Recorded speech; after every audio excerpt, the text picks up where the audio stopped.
Paul Guercio, futurist, Dr. George Hart, physicist, our guest. We'll talk about what's happening with the market, what's happening with the economy. Is the implosion of the last 4 days, will it continue? Who are the other names to watch in 2016? Back in a moment.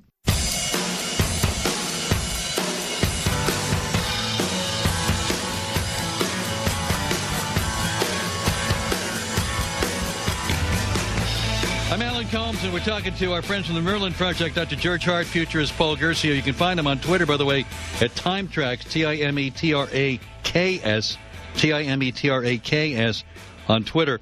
Lots to talk about just before we get into the financial stuff and stuff that's happening right this second. You're not, Paul, ruling out Joe Biden jumping in. Well, not if something happens to Hillary. Let's say Hillary was diagnosed with some serious illness, possible. We're all getting up there, and she's going to be one of the oldest candidates, and as Trump would be the oldest. Actually, Trump's at 69. They're all up there. So the serious people right now, the ones who look like they're going to be in the running, are all older, and consequently, the possibility of something happening. I'm currently living with a friend who came to live with me because they came down with MS. Out of nowhere, right. Out of nowhere, and I've known them for years. It happens, so you don't know. And as we get older, that kind of thing becomes more possible. So I would say that's not out of the question. Bill being a wild card here, you never know what Bill's going to do. And they have him on a tight leash, it seems, at the moment. But let's move forward to what's going on economically now. We've had a terrible 4 days, Dr. Hart, in the stock market. What's the story? What we're seeing here is the end result of major factors that have set up an enormous financial economic mess of the proportions we saw in 2007, 2008, perhaps even worse. This time it's not bad mortgages that were given to people that really were never able to pay them. What we had in the United States is close to 8 years now of so-called quantitative easing, which is the equivalent of giving massive doses of stimulants and steroids to an athlete. At some point when they start running down the football field, arms and legs start falling off. That's what we're seeing here, that rather than housing prices being horribly overinflated, stock prices were. Just this week, the former head of the Dallas Federal Reserve, Richard Fisher, warned everybody publicly on CNBC and shocked people that stock prices were basically significantly overvalued and smart people were going to cash.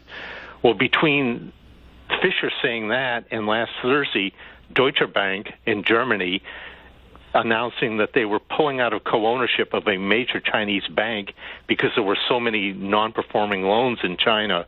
That was the time when they rang the proverbial bell that supposedly doesn't ring on Wall Street, and everybody's now in a panic heading for the exits.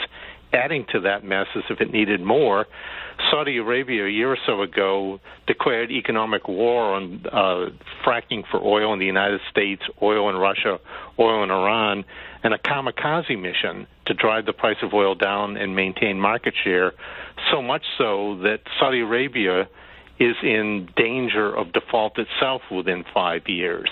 This is a stew of enormous proportions. Smart people are just heading either for cash or gold. How much lower is the market going to go? At this point right now, I'd say that this first blast may well be over, but we could see another 20 to 30% peeled off of this thing before it's done. And you got to remember something, Alan, and I've been watching this man now for over 25 years, and we have argued about things, and he's come out and said, made statements about stuff that including about our current president, that I just said, oh, yeah, right, sure. Just, you're not being objective about this. The fact of the matter is that if you actually take a look at what he said and look at the fallout of what's happened, the .com bursting because we didn't need to be buying these computers every 18 months. So all of a sudden, he said, look, the beige boxes are going to fall out of favor because they're not going to be needed because storage has gotten so high, you don't need to go out and buy a new one. And as a result, the .com bubble burst, and we had that recession happen, then the one with the stock market involved with the mortgages and foreclosures and whatnot. We know what that did, okay? And here's another one. And you've got all these cities that the Chinese built, nobody living in them. Okay, I mean, George and I were talking about that yesterday. He said, you have no idea how bad the situation actually is, and they own a lot of our debt. Okay, so this is not a pretty situation. So this doesn't get cleaned up anytime soon, George, right? I don't think so. George doesn't think so, no. No, this is a year to 18 months of this. And the thing about TimeTraks that's quite useful is that if 5 or 6 months from now, as a stock market trader or speculator, you look at TimeTraks and say, when, in terms of just ferociously active waves of energy that TimeTraks would predict, would something like this be likely to happen? It would have said the first week of January, starting around January 6th to about the 16th. That's part of the reason why Paul scheduled this show tonight. It's an extremely active time. So in advance, using this tool, you'd know when to look for trouble. By the way, it's interesting you mentioned that because we don't normally do this with guests. Like, when would you like to come on? Well, we'd like to have you on when we want you. But we do that differently with the Merlin Project because you guys say, you know what dates to pick. Pick a date you want to come on. We'll try to work it out. Well, you know what it actually is, and that you're absolutely right. One of the things that I discovered back, probably 10, 12 years ago now, is that when you pick dates to do shows, you put information out into the ether about predictions and stuff, and then it happens. Okay, it happens partly because you picked the right date to put it out. Now, not because we were good guessers, but because George is very good at feeling these things out.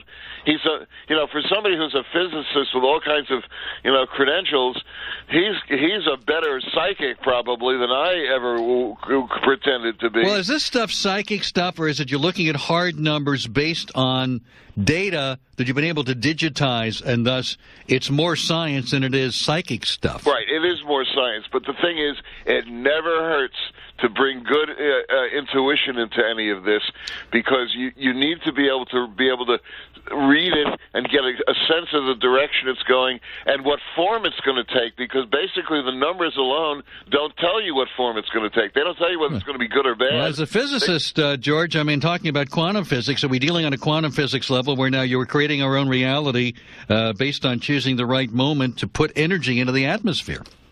It's the other part of life in this universe that physics has a hard time touching, and that deals with things like pattern and information and consciousness and coincidence. What Paul discovered 20, 30, 40 years ago is that there really are usable patterns in the way that things connect. And that's what he did with TimeTraks. How we use the tool is how the CIA or someone like Sherlock Holmes might take evidence, sift through it, and ask, what story do these patterns tell? Well, before we hit a break and get back into content of what you are predicting, let's talk about the TimeTraks app, because people, Paul, can have this in their hands, right, to do not exactly what you do, but at least get a rough idea of when stuff's going to happen. Actually, very much what we do. What we do is we run these things. They're mathematical patterns. They look a lot like sheet music. If you had the sheet music for a symphony, or you had the TimeTraks for an individual born, say, 50 years ago, you're going to have a certain number of pages of TimeTraks of that individual. Well, a symphony is going to have a certain number of pages of music in that symphony. They're very similar in that sense. And even a non-musician could look at a symphonic music scheme, right, and tell you where the music gets loud, yeah, and where it quiets down, and where the tempo changes. You wouldn't have to be a musician to know that. Just look at where the notes are set. So you're looking at a map. You can basically look at a map and say, here's where the stuff's going to happen. That's right. That's right. And while we don't know what form it's going to take, although to tell you more honestly about that, we've gotten a lot better at being able to also suggest the form it's going to take, because, first of all, patterns are repeating things. And if we go back the right number of years to the last time this kind of thing happened, we can get some idea of what it might produce this time, especially if circumstances haven't changed. If what caused it to happen 20 years ago are still in place, we're liable to see the very same kind of thing and worse. Like if we didn't learn. If what's in place now happened in 2008 with Hillary, we might see some kind of a repeat in some different way. Like, I take a break. When we come back, we'll tell you specifically how to get the Merlin app, the TimeTraks app, and we'll tell you all about that. We'll tell you more about the people to watch in 2016 and terrorism. What's on the docket for that with Paul and George coming back in just a moment.